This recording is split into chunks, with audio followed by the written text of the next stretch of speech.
Okay, we're here today with Ron Ravenscraft and Sharon Pusateri Gray. Both farmer, well, one's still a resident and one farmer resident. But this is our second in a series of interviews with some of the older citizens. And we're just trying to record history as it was lived by these people and have it for hopefully forever, what they have to tell us. So, okay, the first questions kind of deal with your family, your parents and whatnot, how long you've lived here. So let's just start with how long have you lived in Herculaneum, or how long did you live in Herculaneum? I've lived here since I was 10 years old and still live here.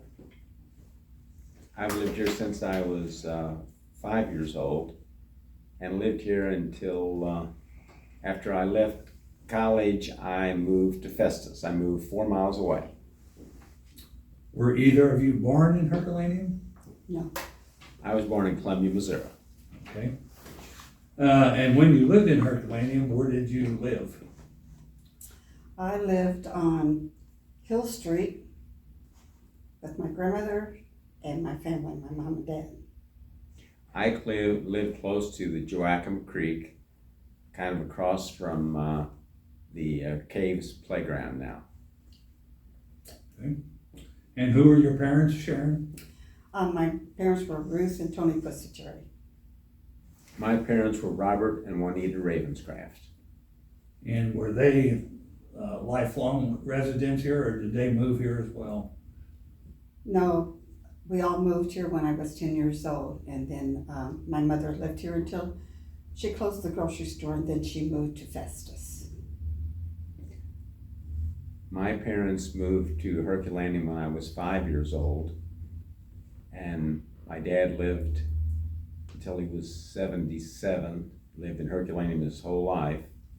After moving to Herculaneum, my mother lived in Herculaneum until she was 93, I think, or 94. She got one of the Herculaneum awards for being one of the 10 oldest people living in Herculaneum. She was very proud of that. We all were. That was during the bicentennial in 2008. Yes, it was. Yeah. Did your parents attend Herky schools? I guess not. My mother did. Okay. I think she graduated in 38, 39, somewhere in there, maybe a little bit earlier than that. And my dad, he went to school until he was in the 8th grade, and that was at Festus. And I think it probably was the Catholic school. My dad and mom did not attend Herculaneum High School. They attended Hickman High School in Columbia, Missouri. What year? I know both of you graduated from Herky. What year, Sharon? 1960. 1959. Pretty close together. Ron was part of the probably the smallest graduating class in the history. Well, not in the beginning, but Right. in the 50s and 60s. So with that all said, how many generations have lived here? On my grandmother's side, I'd say 4 or 5. I'm not really sure. On my dad's side, my grandmother came over here from Italy when she was 5 years old. And on his dad's side, I would say they were here about 3 or 4 generations.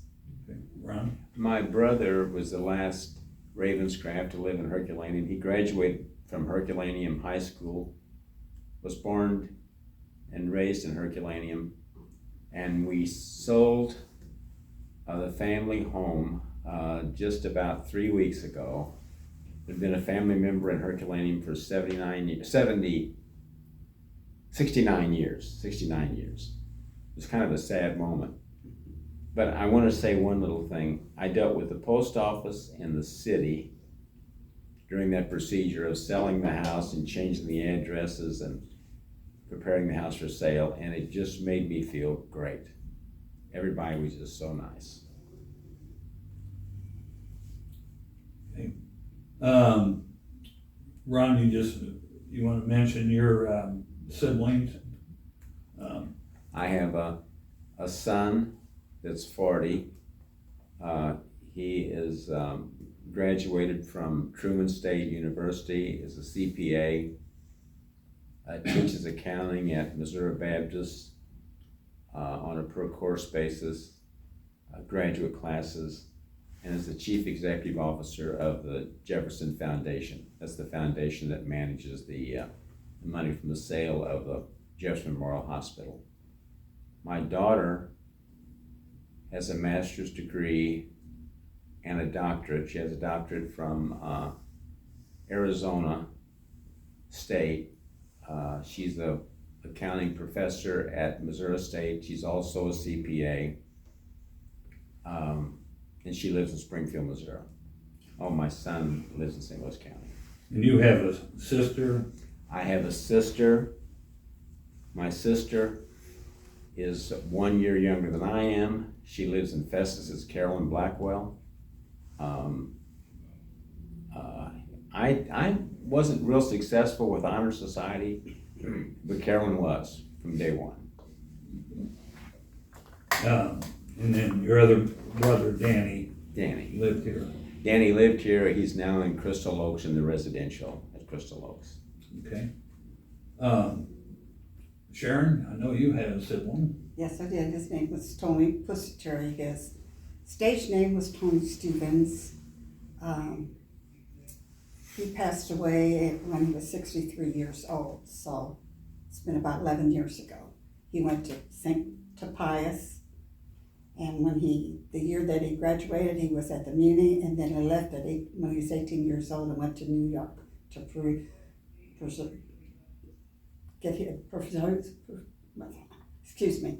to do his career or try to get in show business, and that's what he did.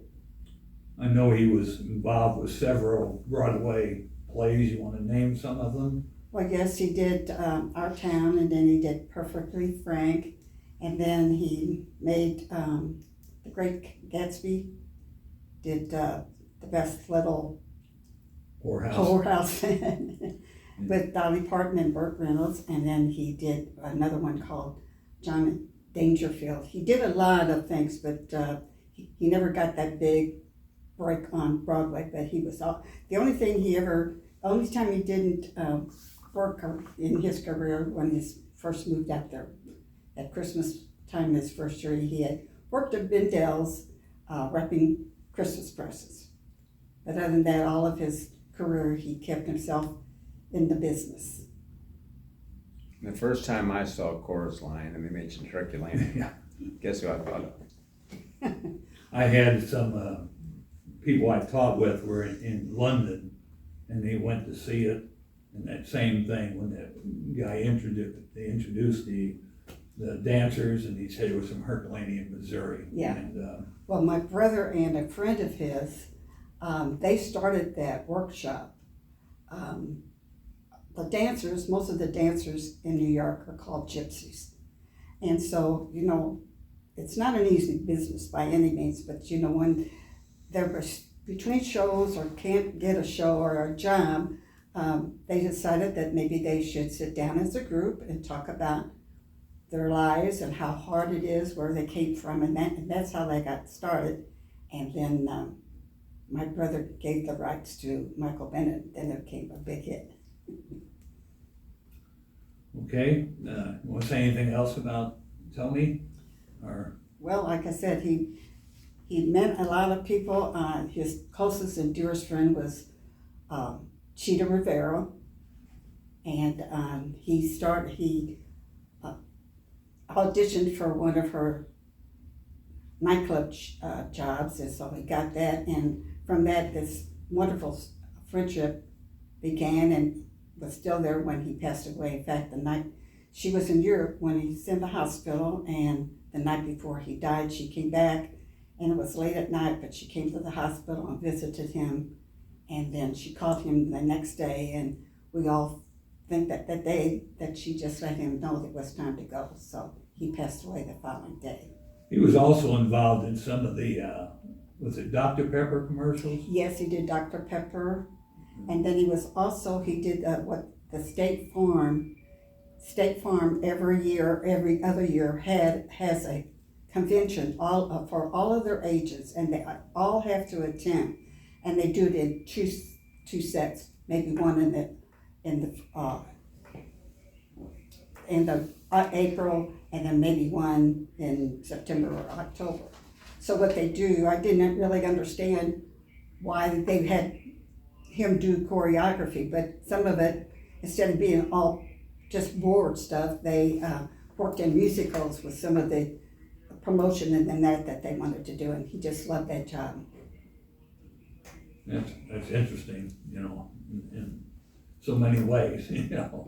Now, he went to Herpes, when he go to Assumption? He went to Assumption and then he went to Pius. Yeah. I want to tell you one thing interesting, though. When he was a freshman, he played Little League baseball maybe a couple years. But at that time, if you weren't really, really good, you didn't get to play. You sat on the bench all the time. So that didn't last very long. But when he went to Pius, he decided he would play football. Well, he did go out for football, never played it before.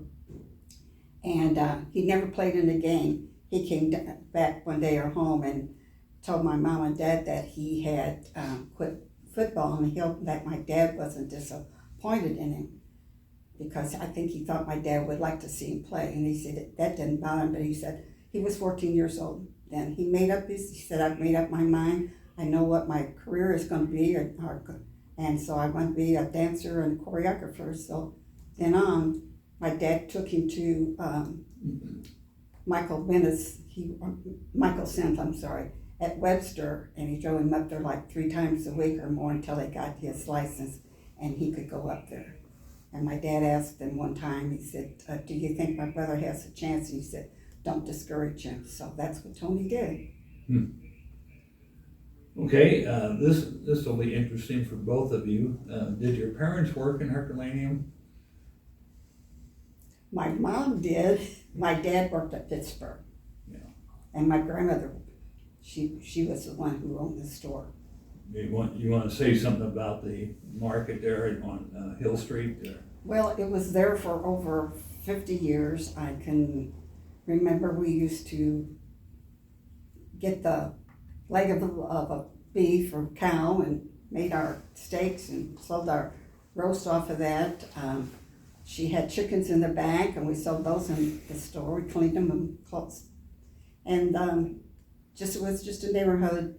One thing, when my mother was there, and my mother worked there from the time she was married until she closed the store. I forgot what I was going to say. But she just loved it. And my mother, when she owned the store, it was hard for her to be able to go in a place when Mom and my dad was alive, because they thought that Ruthie had to be in the store all the time, and they didn't like it when me or my Aunt Dot would kind of stay in there over the weekend so she could take a trip with my dad. So I guess they thought we just couldn't do the same thing as Mother did. But it was open 6 days a week from 7 o'clock in the morning to 6 o'clock at night, and then she changed the hours from 7 in the morning to 5:30 in the evening. I remember going in there quite often, and kids from the school would go there for lunch as well. Yeah, they would go over there, and at one time she let the kids run a tab, and they had to pay by the week, and if they didn't, she gave them one more chance. But when she sold the store, everything was paid up, none of the kids owed her a dime. I didn't know you could run a tab, or I probably would have run a tab over there. But the thing I remember about your mom, she makes any kind of sandwich you wanted. The sandwiches were delicious. They were expensive. They were 10 to 15 cents. Soda, a large Pepsi. I'm a Coke drinker now, but drank Pepsi then. Was 7 cents or a dime sometimes. I think later it was a dime.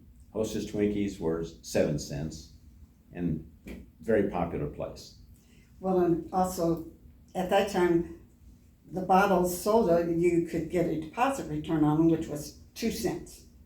Well, Mother just hated it when some of the families would save all of their soda bottles, and they bring them in a big wagon, and she would refund them the money, you know, but then they go to the candy cabinet, and they would buy their candy. Well, some of the candy was 2 pennies, 2 cents, 2 for a penny, and some of it was a penny a piece. So, you know, it got kind of hard to figure out what you were doing, but I can remember just certain things. I think a candy bar might have been, what, 5 cents at the most. Right, Hershey. Yeah. Ron, I know your parents owned the business. They owned Artesian Park. Dad and Mom came down right after the Second World War. As the war was over, people were looking for houses, cars, family, fun, and Artesian was a pretty popular place through the 40s, 50s, and Dad owned the building in the 60s and 70s. Then I think in the late 70s sold the building and the business. In the interim though, he booked the entertainment for Artesian. And the entertainment, we had primarily black entertainers that were really, really spectacular.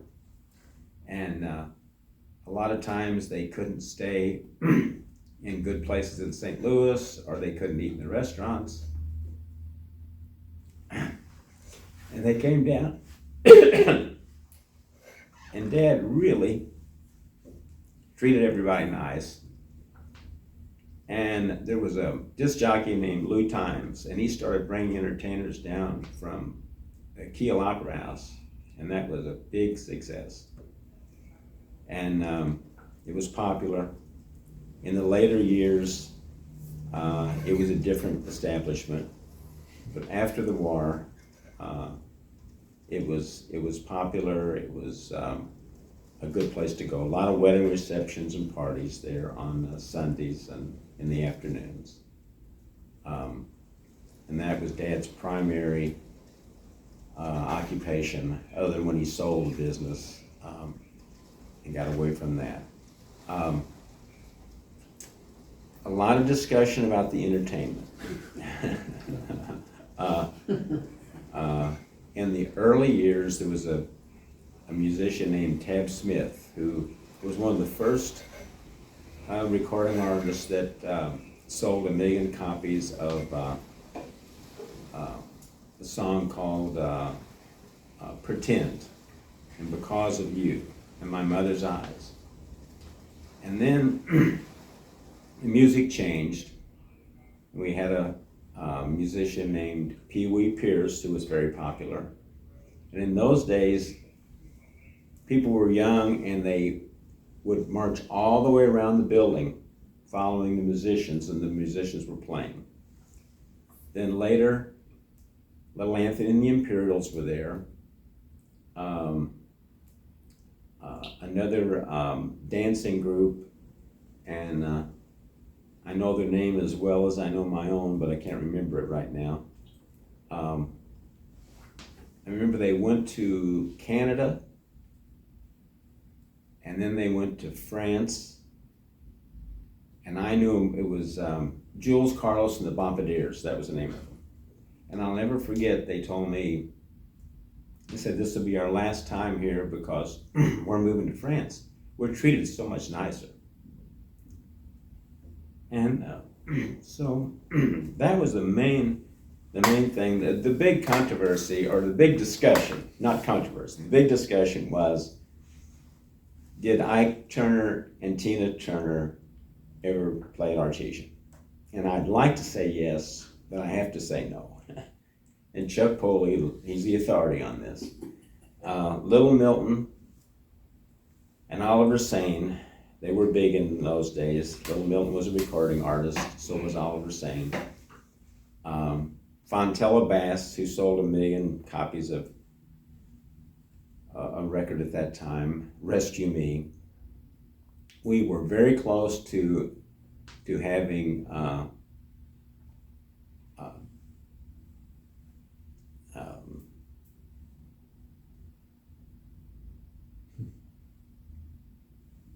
I'm trying to think, not Little Milton, Little Anthony? no, we had Little Anthony, Yeah. he came down when he played at Kiel Opera House, it was,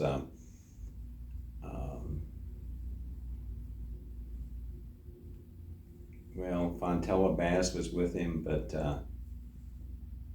Tina Turner, Ike Turner. We came close to getting Ike Turner, I had a little blocky there for a minute, but we never quite, managed it because Ike was getting popular so fast and so was Tina Turner that we could not schedule it. And a lot of people think that Ike Turner was there, but truthfully he wasn't. Yeah, that comes up all the time, that argument.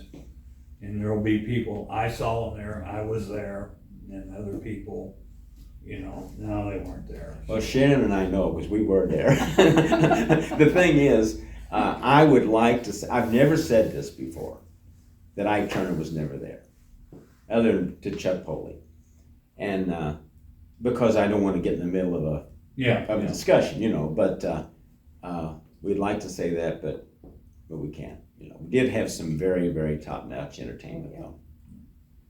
Okay, growing up in Herculaneum, going to high school, graduating from high school, what kind of activities did you participate in during your school years? Well, not a whole lot. I played the piano. We'd go down to the drugstore every day, and but as far as playing any sports or anything like that, I didn't do any of that. Belonged to the Girl Scouts for a little while. But other than that, too much, because we was always involved, unfortunately, I won't say unfortunately, but with the business, the grocery store business, there was always a need for me to be there, because Mother was in there. I'd either have to stay in the store so she could do the activities or get the work done, or I did the work and she stayed in the grocery store, such as cleaning the house and things like that. And then my girlfriends, they would come over and help me clean the house so we could go to their house or go to the drugstore or do things like that. I did go to T-Town all the time, which was fun and great. I remember those were great years, a lot of fun. And where was Teen Town? It was downtown. It was called we called it the KP Hall, but Right. I think the original name was Knights of the 50th. 50th, yeah. Yeah, did that for all of our high school years. Actually, we had the T-Tones play there one year. Yes, I we think did. that's the first time that they played any place. So Right. Yeah. it was fun. It's good times.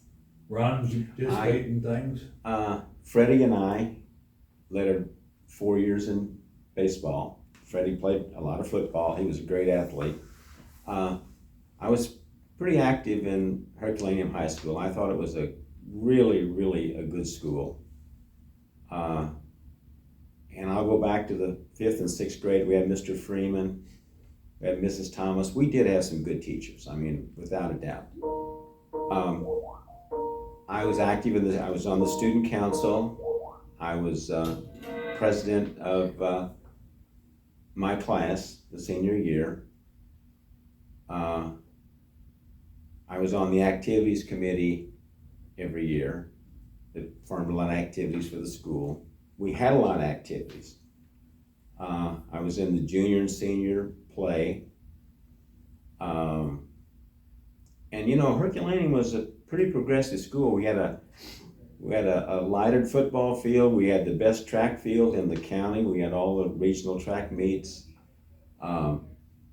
We had an active student council. We traveled to Springfield, to Columbia, to all the meetings.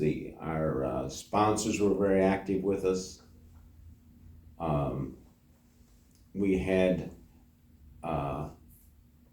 the Catholic school went to the 8th grade. Yeah. And then, so the Catholic students came in the 9th grade. I remember this, they were way ahead of us in English and math. And that was a challenge, and it was good. It was a good challenge. And then our freshman year, Fox School opened. So our class, previous year was 220, I think, and our class dropped down to 62. So we we did have a good class. We had a good sports program. We had good basketball teams. Freddie Gray was very active in all the sports, as I said before. Barry Evans in our class was a good athlete. David Rapp, Marlon Hahn. Ronnie Evans was ahead of us in school. Ronnie was later head of BJC. He spent, he was educated at Washington U, medical doctor, radiologist, became the chief executive officer of Barnes Hospital, certainly an outstanding person. And to this day, if you have a medical situation and you talk to Ronnie Evans, when you called him at Barnes, you didn't go through the secretary. He talked to you. And so I think we had a pretty amazing, I have a lot of really, really good memories of Herculaneum. And then when I started college, I realized, hey, I had a pretty good education, and I needed it.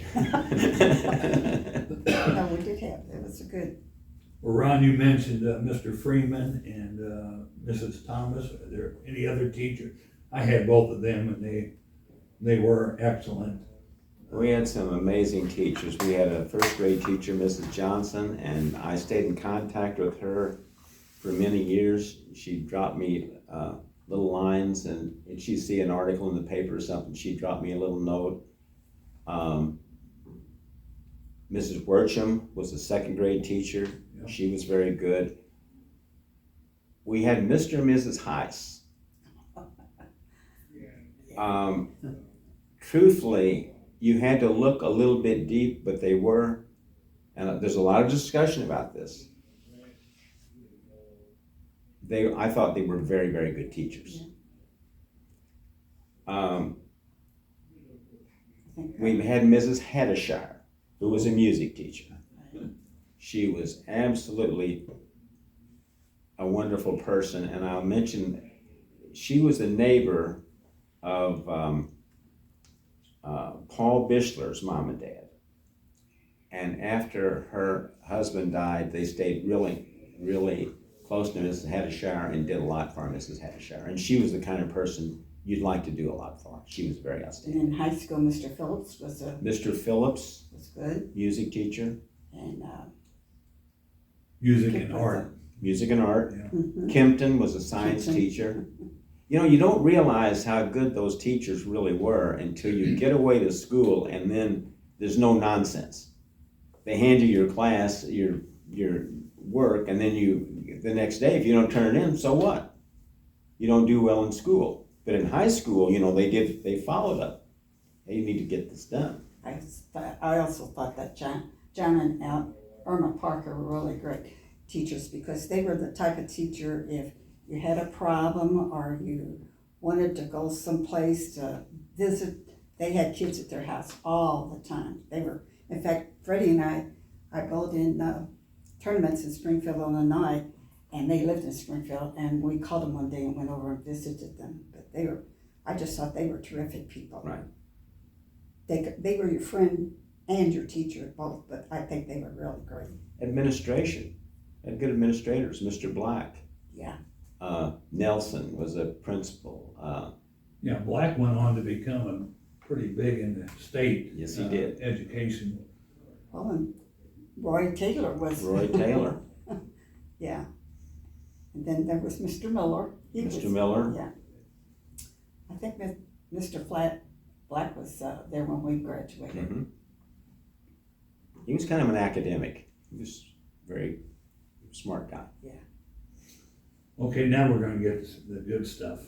Where'd you hang out in Herculaneum as a Could kid? I say one more Yeah, thing about sure Herculaneum? Ronnie Evans. We owned the hospital, Jefferson Memorial Hospital.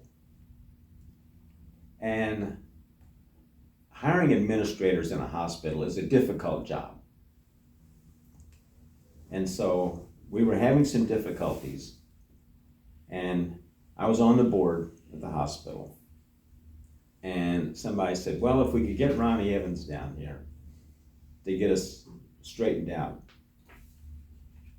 Well, I mentioned, I said, I don't think we could get Ronnie down here. You know, he was at Barnes Hospital. Yeah. Now, who's gonna come down here? I call Ronnie. He had us go up to Algonquin Golf Club, his private golf club. Now, I'm not really used to that. I play at Joachim when I play, you know. And he didn't hesitate. He came down. Long story short, I could go on all afternoon. Long story short, the hospital, he tweaked the hospital some, made some changes. We sold the hospital for about $150 million. Ronnie played a big role in that on the administration side of getting the hospital going and the medical side. And the hospital in Worcester, Missouri sold for $1. So that legacy is going to live way beyond all of us, in perpetuity, actually. Yeah, Ron's a big name in the medical field, and I know back we used to get interviewed all the time about the Doe Run situation and how bad it hurt people and all this, and we'd always point out Ron Evans lived in the shadow of the smokestack. Yes, he did. Eddie Joe Kaufman lived, you know, and I said, you know, and Donnie Peppers graduated first in his class at the Air Force Academy. I thought, you know, there were some people Yes. that, you know, I would always say I might have been a genius if I hadn't lived here, but, you know, I'm okay. So. Yeah, my daughter would come up here when she worked for Country at meetings and that, and she made the comment a couple times, well, don't look at me, I might glow in the dark. Yeah, oh yeah. So where did you hang out in high school? Well, we went to Teen Town in Festus. That was Went to it was called Schregel's, but Schrego's. Larry Wilson and his family on that. Went to CYC dances. YC dances. There was at the tennis court in Crystal had Right. a night where you could dance. Teen Town, naturally. Drugstore. And wasn't that called Vaughn's Dairy up there? Vaughn's Dairy up on Main Street. And then Shelba's mother and dad, they opened up a little business right next to them where we would go in and they served food, hamburgers and that. We played cards, had pinball machines, and then I can't remember who took that over after them. They had a place down on Main Street, but I can't remember their names now. Several people mentioned Vaughn's Dairy and the drugstore as the two places to go. When was Vaughn's Dairy there? Because they went through several Vaughn's Dairy management changes. The big time we were there was from about 1950.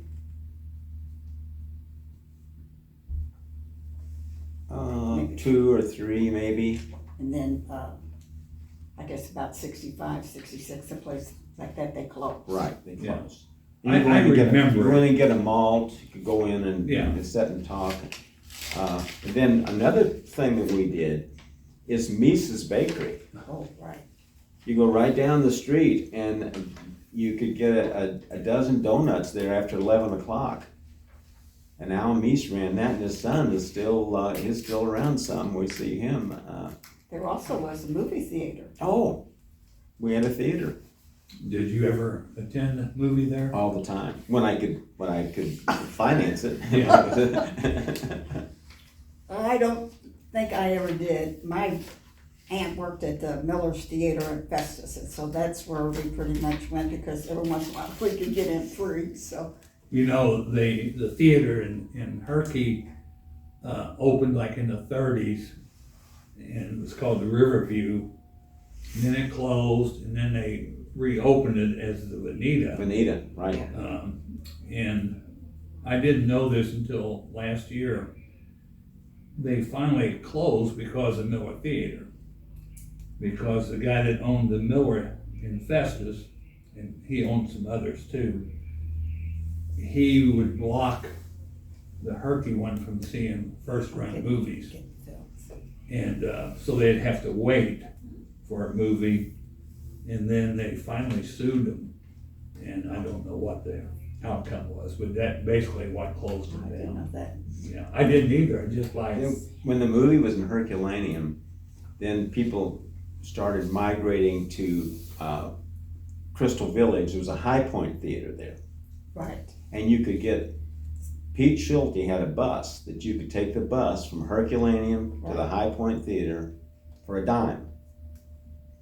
And we'd go by if we couldn't get any other transportation, we'd go by bus. We didn't go by bus often, but I went by that bus when we lived in Festus. If for some reason we were up at Grandma's, I took the bus to go to school down in Festus for a little bit to Sacred Heart. The Crystal City movie theater building is still there. Oh, and there was another movie theater over where Country is. I don't remember what the name of it. It didn't last very long. just a short while. I remember that. You remember? I don't Right remember. down from Miller, just, yeah. You know, you had the one in Crystal City. I think it was called the Roxy. Maybe it had another name later. The big thing I did when I was younger was we played Indian ball at the Herculaneum baseball field. Chuck Poley, Bubby Copeland, Ronnie Joe Booyer, Gary Bill Broomball. We'd go up there and play ball all day long, go over to Pusateri's and get a sandwich and a Coke and go over there and continue to play ball. Oh, yeah. I mean, The same thing. it was a good childhood. It was a very good childhood. Well, you kind of mentioned it now. What do you do outside of school as far as activity? Indian ball and baseball. Well, I cut a lot of grass, and I don't cut grass anymore. But I mowed grass for Mr. Edwards down in the park. And when you mowed grass in those days, you used a sickle. Right. And sometimes, I think he paid me like, I don't know if it was $6 a day or it's probably $6 a week. But I ran into Al Meese, and Al told me he only made $2 a day doing the same thing. So maybe I was worth more than Al. That's what I thought, Because Al will probably watch this and he'll be interested in it. He might be a subject too later. He might be. And I washed cars for Bud Sparks. Bud Sparks owned the little filling station right across from where Pug's Tavern was, that little station there. Mm-hmm. And I washed cars there for, I got $2 a car. Now, that was big pay. First job I ever got fired from. And I went up there and Bud told me, he said, well, I'm not going to need you anymore. David Lee, that was Bud's son, was going to take over. Well, I could wash a car because I had washed a lot of cars for my dad. And, but David Lee couldn't, so their business failed after a while. But still, I was gone. I lost my employment. Do you have any memories of the riverfront in Herky? Any events or activities, or even the Joachim? You live very close to the Joachim. I remember a lot of the Joachim because on Sundays, that was where the people from Herculaneum kind of gathered and had fish fries and hot dog roasts and shot through horseshoes, played pitch. It was kind of an activity place. On the riverfront, there was a lot of evening activities on the riverfront. And since I did say participated in. yeah, well, I heard about activities down there. It was quite a popular place. Yeah. Sharon, you, Well, I can remember him talking about the Joachim. There was a few years where it got extremely cold to where it iced over and we could go ice skating down there and have big old bonfires and that, you know. And, you know, I guess just going to the grocery store, I mean, not the grocery store, the drugstore and visiting friends. I can remember when I was young, I'm going back to my brother now, he had puppets. And he had a Howdy Doody and a couple, and he would put on little shows, and he built his own stage, and that we'd go and watch those or help him with them. So that was something that was interesting and fun. But actually, probably the activities that I kind of participated, like going to art teaching, that Ronnie did the same thing. Yes. Well, another thing that the golf course, and that when we had snow, there'd be a bonfire at the golf course. We sleigh ride on number 3, and Jane Gabar. I always kind of liked Jane. You know, I was young and she was attractive. And I was talking to Jane one time, and I had my foot in the bonfire, and it caught fire. I remember that. And they used to sleigh ride from like where Long Street is above. They used to come down the highway. Yeah. And sleigh ride down there. I never did any of that. I don't think my mom would let me do it. did you, are there any memorable businesses or buildings or you remember that stick out? Well, I remember CES truck lines. I remember B&L Supply, which were, and then Fex Hardware Store. When Honey Domeyer had the drugstore. And I wondered one time, I was real young, and Honey didn't have a car. That was before the Shelleys bought the drugstore. And he liked to ride around. So Froggy Laporte would take him for drives. Well, a lot of people didn't know, but Honey had quite a bit of money. Yeah. And so I asked Frog one time, that was Wyman Laporte, I said, does Honey have any money? And Froggy said, nobody really knows. But he said, during Prohibition, Dr. Sin would prescribe cough medicine. Well, the cough medicine was 20 or a high percentage of alcohol. Yeah. And so if he doesn't have any money, he should have. Well, then when Honey passed away, you recall that. Yeah. And they found $60,000 in Found cash? several thousand. In cash. Because he lived across the street from the drugstore in what was the funeral home. Vineyard Funeral Home. Yeah. Yeah. And then after Honey passed away, then the Shelleys bought the drug, or they were already kind of. Yeah, they were already kind of there, yeah. Yeah. And that was a big thing. You went to Dr. Sin, you got your prescription, you walked down the drugstore, you got your medication. It was a nice life. Do either of you remember Dr. Hensley?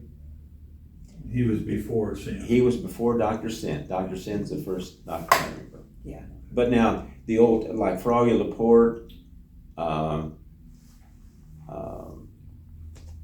Lupke, I guess it was Claude. Claude lived up on the hill, right? Right. And the grocery store was Homer's. Homer. Those guys would talk about Dr. Hensley. Yeah.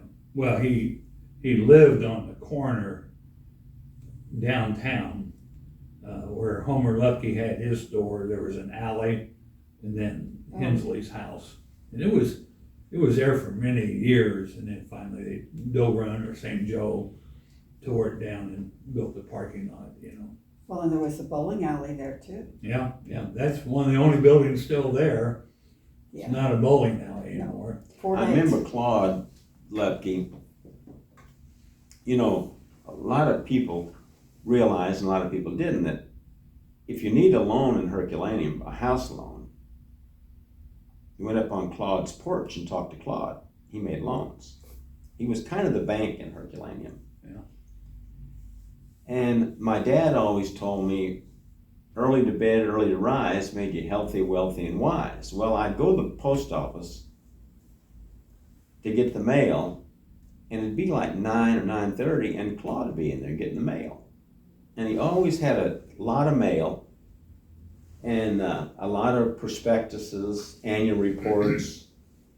I could tell he was a stock investor, and I thought, and I was young then, I thought, I don't know whether that early to bed, early to rise is the best thing in the world, because Claude's not getting up real early, and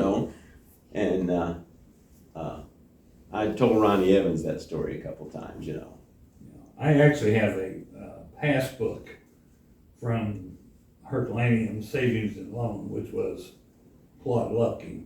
And Yeah. it's kind of interesting, Did Mr. Gaybar run that? I think so. Yeah. Did you go to church in Herculaneum?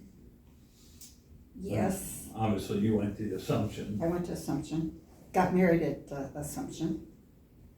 Methodist Church in Herculaneum. Only one still around. Only one still around. I remember MYF. MYF one year we were doing yards for widows back behind the old drugstore and they had us raking and stacking the leaves and the brush, and somebody said, well, we could do this a lot faster, we just burn this. Well, that didn't work out too good. We got the fire going, had to call the fire department to come put the fire out. So we were short-lived on that. They didn't give us any more projects for MYF and helping clean yards. Were you involved you said you were involved in Girl Scouts at some point, Boy Scouts? No, I was not. Huh. My son's an Eagle Scout, but I would have thought that would be your thing, Well, with Barry and Ron Evans and, that's cool. You remember, I don't know how the word is, you remember any oddities, interesting places, events in Herky as you were growing up? The one that comes to mind all the time is Dead Man Hollow. Oh, yeah. oh yes. Yeah, and then also the pile of hair that the Donnellys had behind their barber shop, Well, which is kind of odd. I don't remember that. Bus Donnelly was my barber. Yeah. And I've told Jimmy, who's now gone, great guy, great neighbor of my mom and dad's, Bus liked to have a little of Doc Sin's cough medicine once in a while. And I had a crew cutting hair in those days, and he cut one side low and one high, and my mom was upset. She wanted me to always look nice, and she went down to see Bus, and he just, what could he do? He couldn't do anything. His hair was gone, And he was we looked forward to going to his barber shop, and he would sweep the hair out in the back, and he had a big mound of hair. Yeah, it was a huge mound. Yeah, a huge mound. And then I think of another story, and this guy's gone now, so I can tell it. If Bus Donnelly wasn't in his shop, you go up to Ben Livingston. He had his shop. Yeah. Well, Sub Revell had a girlfriend in town. And so when he'd go visit his girlfriend, he'd take his coon dogs with him. Now you kind of got to tune you out on this. You always got. And so a guy went up there. So he'd tell his wife he's going up to go coon hunting. He'd take his dogs and tie them up there. This gal lived in a mobile home, and these guys went up and let the coon dogs loose, and they got home about 3 hours before Sub did. And so then I think that romance was over shortly after that. I don't think that's the kind of story you were looking for. I remember Ben Livingston, who was really involved with the Little League. Yes. And if you went in there, he talked baseball constantly, Little League. And he would get where he really wasn't paying attention. And I can remember him whacking me in the ear and blood just running down, and I'm like, wow, but he had probably some of the, both those places were fun to go to. They were fun. And always remember Buster and Jimmy had the shoe shine chair. I don't know if they ever had somebody shining shoes, but they had the chair. They did. And you could go in there and people would sit there all day long and just talk, Any unusual characters you remember? Oh, gosh, go ahead, Sharon. Gardenigan would have been an unusual. Gardenigan had a cornfield across from where we lived, and I used to ride on his tractor when he planted his corn. And one day he brought over a bucket full of corn to us, and he told Mom, he said, I thought this will keep Ronnie out of jail. And she said, what do you mean? He said, well, I know he's going to steal the corn anyway, so I'll just bring him some over here, A lot of people were afraid of him too. Yeah. Because he wore these dark clothes, but Drove this old beat up truck. And I can remember my grandmother taking me with her when she would get her income tax done, and that's who did her income tax. Yeah. And you walked in his house, I think it even had a concrete floor in it. Yeah, it was an old rundown house. Yeah, rundown truck. But you know the story on that. Yeah, His house was immaculate, and his wife died. in childbirth, I think. And then He just went. He was a judge. And I do think he had a little bit of money too, that you wouldn't know it by right. if you seen him. I remember when they finally tore the house down and they built him a one-room house in the back of that lot. And I remember my dad, Lovell Brewer, Harold Skaggs, who lived next door. Yeah. They helped build him a little place, and then they tore that one down. It was pretty run down, but Gardenigan is a interesting character. And Lovell was a butcher. Is that right? Yeah, most of the time. At the IGA store. Yeah. But any other nicknames you can think of? Oh, everybody had a nickname. Yeah. Pat and Cooney. They were two, would you call them spinsters? They never married. They were brothers. Right. And Arlo Polson. Yeah. He Um, died, didn't he? Yes. Did he drown? W.A. Mudd was a character. Who was that? W.A. Mudd. Oh, yeah. Of course, they all went fishing and did other things together. Tiny Torrance, his Tiny nickname was Snoz. Called him Snozola. Or Tiny. Or Tiny. Of course, Paggy, Ears Paggy. Ears. Called him Ears Paggy. He was a character. Yeah. of course, Roy Simpson was Butter, and then Suitcase Simpson. The ones people ask me that all the time, and I always think of Pork Chop Manning. Yes. Oh, yeah. And Doodlebug. Burris. Doodlebug was amazing. He worked, I'm going to say with Dad, he worked kind of for Dad, but he was an amazing guy. And his wife, and I know her name, I can't think of it right now. She was our babysitter. And you talk about amazing. And then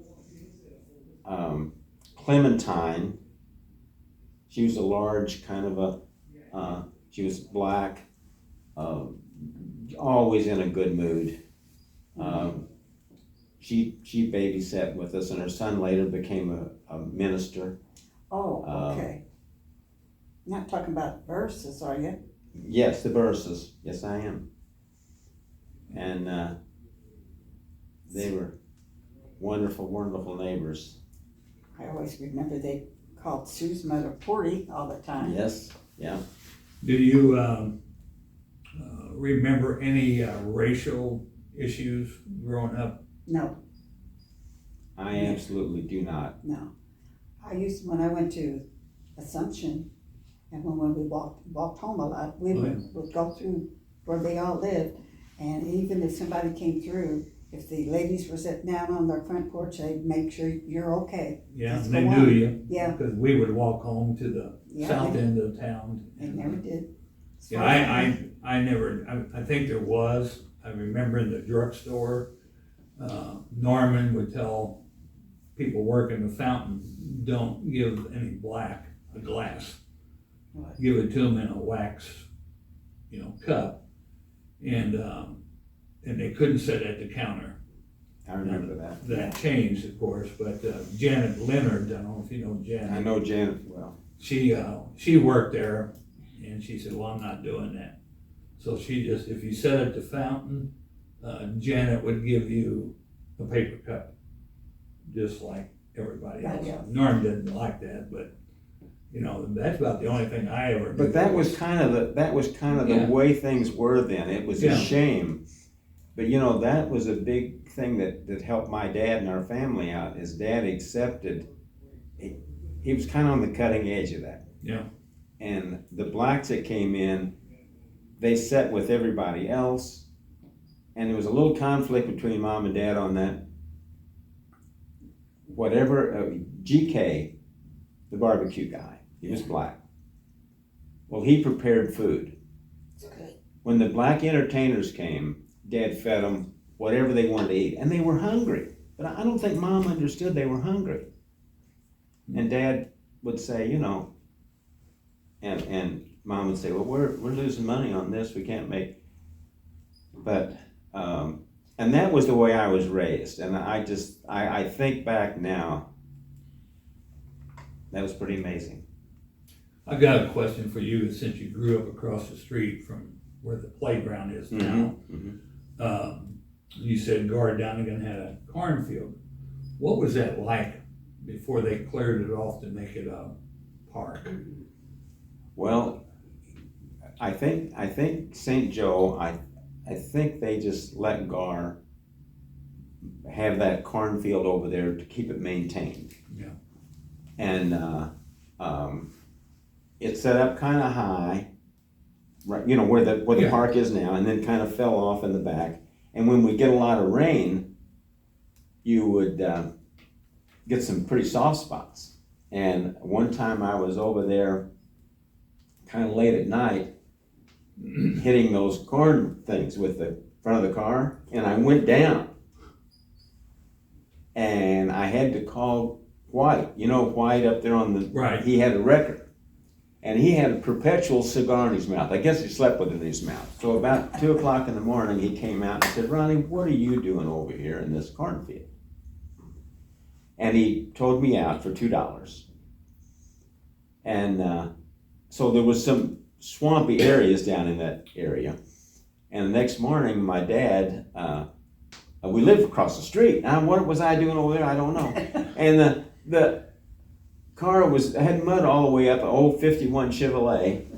And Dad said, there was some idiot over in that cornfield last night. And I went and I said, yeah, you never know. And then I saw my car just had mud all the way up to the door, and I think he knew who that idiot was. But that's what I remember about that area over there. I guess as to, because they had that first homecoming in 1960, and it was cleared then, so I don't know when it got cleared. I just can't remember that being anything but what it is now. Yeah. Yeah, I don't recall it ever being just woods. Yeah. But I mean, there was areas that needed to be cleared for sure. Yeah. That's why I always wondered, were there trees there, or was it just? There were spotty trees in places, but basically it was a field. I'm like you, Bill, I don't remember. Yeah. You're too young. Yeah. Do you want to? Oh, let me ask you one more thing. What did you, in your adult life, what did you end up doing? I worked at Ameren UE for 37 years. Can't remember that. You worked Went with to work there in 1963. My Lisa was about 3 months old, and I went to work there, and that was You worked with Sandra Rim, didn't you? I did. Yeah. She had actually was already, she was part-time then, because Okay. back then, when you got pregnant, you had to quit. Mm. And then, this was a few years later, it changed under some unusual circumstances, but it was something that they should have been doing for a long time. Sure.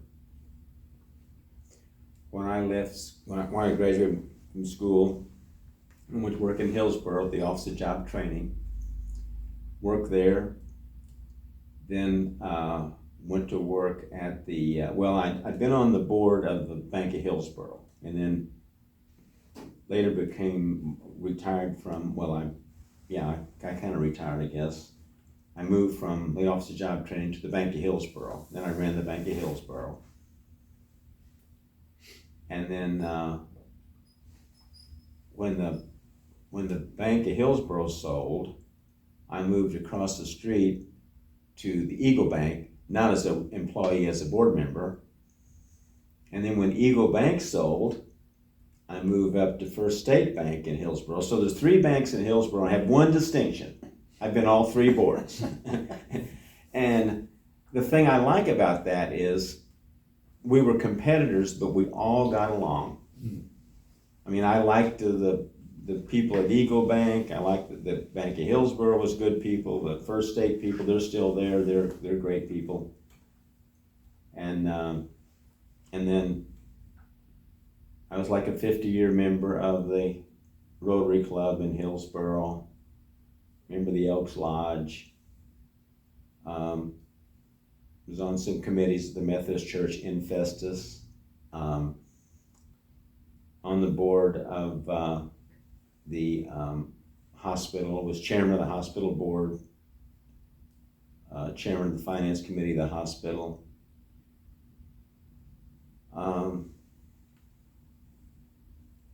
That's about all I've done. What my wife tells me to do, I do that. Earlier you said, Diane asked, you said we owned the hospital. You meant the... When I say we owned the hospital, I meant I should have said the community owned the hospital. The Jefferson Memorial Hospital was founded by local donations. Yeah. And so the local donations were seed money for a federal grant. Then when you made a local donation, you got stock in the hospital. It had no value, but you had voting rights. The board members were made up of primarily stockholders. That's people who had donated to the hospital when it was formed.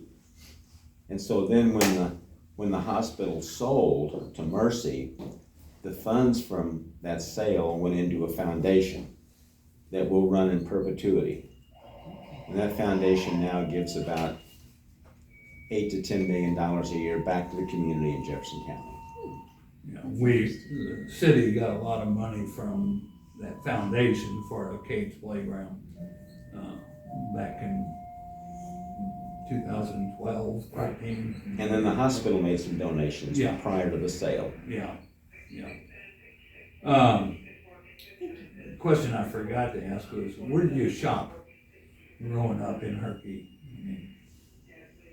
Her Pusateri Market, Goldman's department store, furniture store. They had both. In fact, when Freddie and I got married, that's where we bought all of our furniture, was at there. And they were, I guess Mr. Goldman was one of the nicest businessmen around.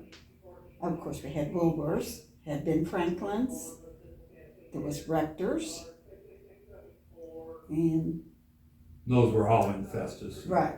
There was nothing much in Herky. Yeah. Had the IGA and the grocery stores and the drugstore, and that was about all. I don't think there were any clothing stores. The last interview, the only thing I can remember, like IGA, Facts? well, IGA, Byington's, they sold shoes. Right. Yeah. And I can remember actually in the IGA them having socks on a rack or underwear, but no clothing per se, The early days, the IGA was a company store. Right. And we shopped at the IGA in Herculaneum, Fex, B&L Supply. Anything we could buy in Herculaneum, we bought in Herculaneum. Right. But like Sharon said, if you wanted, there's certain things you had to go to Festus. Right. Okay, I got one last question for you. Summarize or what it was like growing up here. I thought it was great. I mean, you kind of told stories, but if you just had to summarize it for somebody. But like I said, I thought it was great. You know, everybody was friendly. You could walk anywhere that you wanted to, not worry about anything, and just in general, I just enjoyed my life here. It was great. Of course, I'm still here, so. Yeah, you never left. I would still be here. There wasn't a lot of housing available when I got out of school. And so I moved far away to Festus, and I've been there ever since. But Herculaneum, I can't say enough good things about the school. I remember before the city, when we had Ferguson was the deputy, that was our police force. And it's so great now to have a police force, a fire department. My mom lived over here by the golf course.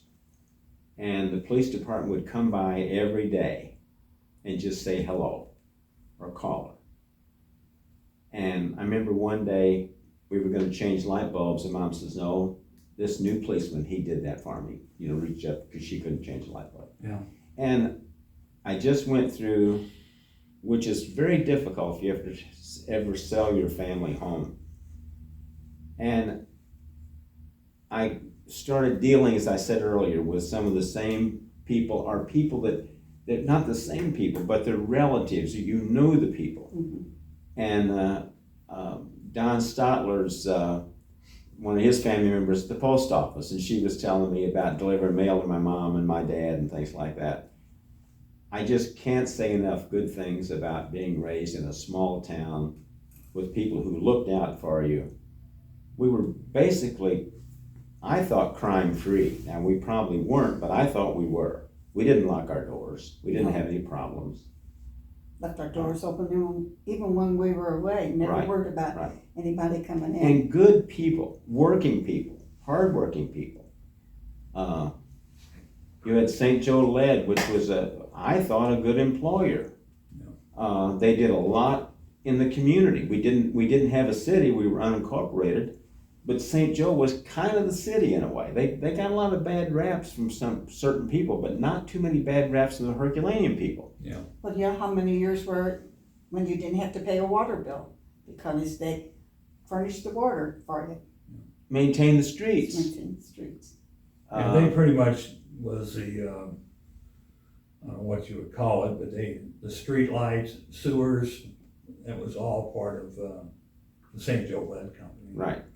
And like Ron was saying about the police, my daughter Lisa learned that the police, even to this day, if you put your name on a list, they will call you every day and check and make sure you're okay, which she did for me. So, and they've been, she didn't realize that, but they've been doing that for quite a few years. Yeah, that's a pretty neat program. I think Chris Pigg started. Yes, that's what she back heard in the said. day. Yeah. Anything else you'd like to tell us, or? No. I didn't get to talk much. Sharon did all the talking.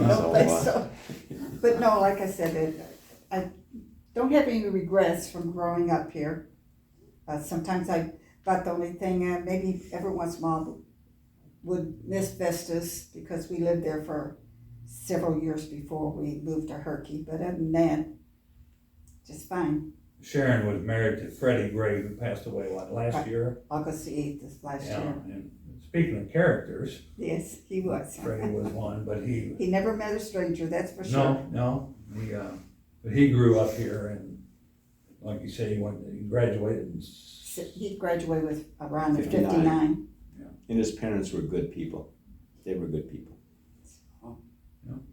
I remember his mom more than anything. His dad was Whitey? Is that his name? Whitey? This was kind of a difficult time for me because we just sold our family home, and I got to think a lot about Herculaneum, and I thought, oh man, all these memories coming back. It's a real opportunity that I appreciate you afforded us. I really do. Yeah. This will be uploaded to YouTube where anybody can see it that's, can get to YouTube. And, I don't know what, a couple days? Yeah, couple days. Yeah. I do have a question. Okay. I know you two are such fine people, but were there any pranks in Herculaneum played on people? Oh. I know you would not do that. Gosh. Oh, gosh. Somebody was. I even get it on my street, pranks. I was gonna say, there was always something going on, There was a lot of pranks. yeah. Some of them we don't want to mention. No, right. Well, that's why. I know you two would not have Well, done now it. Sharon and I wouldn't be involved, but we witnessed it. We didn't be involved. That's my point. Right. Freddie did it. Yeah. Freddie was involved in it. Jerry Todd was in a lot of that. That might have been the reason he's not here. Yep, Write that down to ask him when we do interview him. He said he was involved, Mr. Todd was involved in a lot of them. So Oh, yeah. He We'll was. try to get him Yeah. again. ask him And that he would question. look forward to it. What was Jerry involved in? Jerry, well, he was in the sports. He was kind of the manager, wasn't he, in Yeah. basketball and football. And he was president of the student council.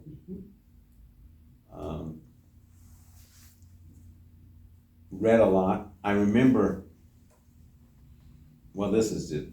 Jerry was involved in a lot of things, but I remember one time I had this book checked out of the school library, and I'd had it for about a week or so, and Jerry said, could I have that book to read? And I said, well, sure, and I let him take it, and he brought it back the next day, and I said, well, Jerry, I thought you were going to read it. He said, I did, I read it last night. Well, it'd take me a couple of weeks to read a book,